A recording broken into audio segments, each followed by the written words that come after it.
สวัสดีค่ะมิสขวัญนะคะวันนี้มิสขวัญจะมาถอดรหัสเสียงของเสียงอยู่2เสียงด้วยกันนะคะเสียง2เสียงนี้ก็คือการรวมตัวระหว่างตัวอักษร2ตัวนะคะเสียงแรกที่เราจะมาเรียนรู้กันวันนี้ก็คือเสียง ch นะคะส่วนเสียงที่2ก็คือเสียงที่ผสมอักษรระหว่างเสียงตัว s และก็ตัว h ค่ะเดี๋ยวเรามาดูกันเลยดีกว่านะคะว่าเสียงแต่ละเสียงเนี่ยออกเสียงกันยังไงบ้างสำหรับตัวแรกนั้นนะคะ ch นะคะตัว ch เนี่ยก็จะออกเสียงเป็นสังเกตว่ามิสขวัญจะห่อปากหน่อยๆนะคะไม่ใช่อย่างนี้นะคะจะห่อปากหน่อยส่วนตำแหน่งลิ้นของเรานะคะ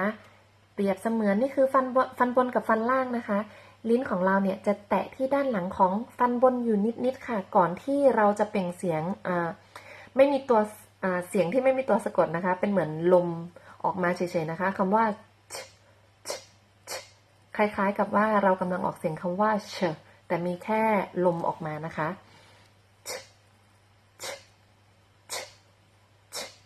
ระหว่างที่เราพ่นลมออกมานั้นนะคะให้ลิ้นของเราเนี่ยปล่อยวางลงไปด้วยแต่ก่อนที่เราจะออกเสียงคำนี้คือลิ้นของเราจะต้องแตะอยู่ข้างบนหลังฟันบนนะคะ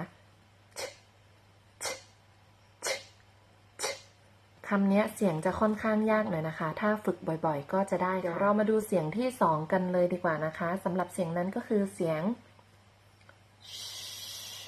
คำนี้ง่ายมากเพราะว่ามีตัวอย่างง่ายมากถ้าเราอยากจะบอกให้เพื่อนเงียบแป๊บนึงได้ไหมค่ะเสียงตัว s กับตัว h นี่แหละค่ะห่อปากนิดนึงนะคะลิ้นจะไม่แตะฟันบนและฟันล่างลิ้นจะผ่อนคลายอยู่ด้านล่างนะคะแล้วก็ฟันประกบกันเบาๆพร้อมกับพูดคำว่าเสียงนี้ก็จะไม่มีเสียงตัวสะกดออกมานะคะเป็นแค่ลมออกมาเหมือนคล้ายๆกับเสียงแรกเนี่ยค่ะแต่ปากจะห่อลิ้นก็จะนิ่งนะคะลิ้นจะไม่เคลื่อนไหวค่ะ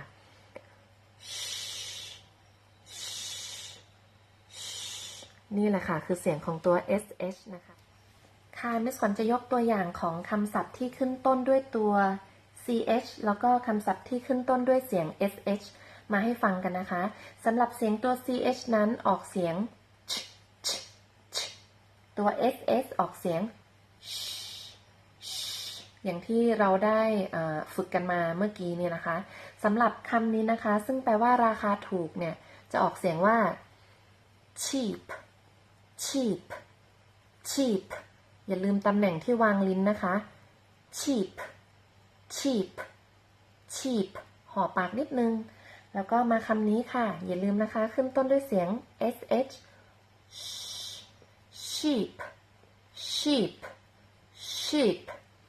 sheep ออกเสียงถ้าฟังดีๆเนี่ยจะต่างกันมากเลยคำนี้จะเป็น cheap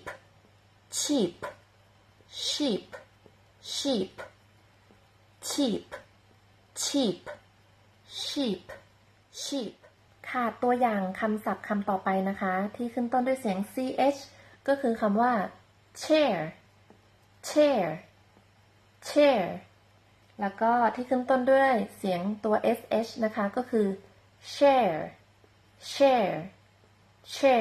นะคะคำนี้ก็หมายถึงเก้าอี้คำนี้ก็คือการแบ่งปันใช่ไหมคะถ้าออกเสียงไม่ถูกความหมายก็เปลี่ยนค่ะเพราะฉะนั้นมาลองกันอีกรอบนะคะ chair ลงท้ายด้วยตัว r สอนกันไปแล้วใช่ไหมคะ chair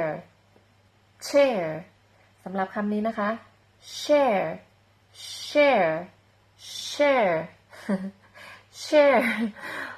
ลิ้นเนี่ยแบบจะจุกเลือดแล้วอะ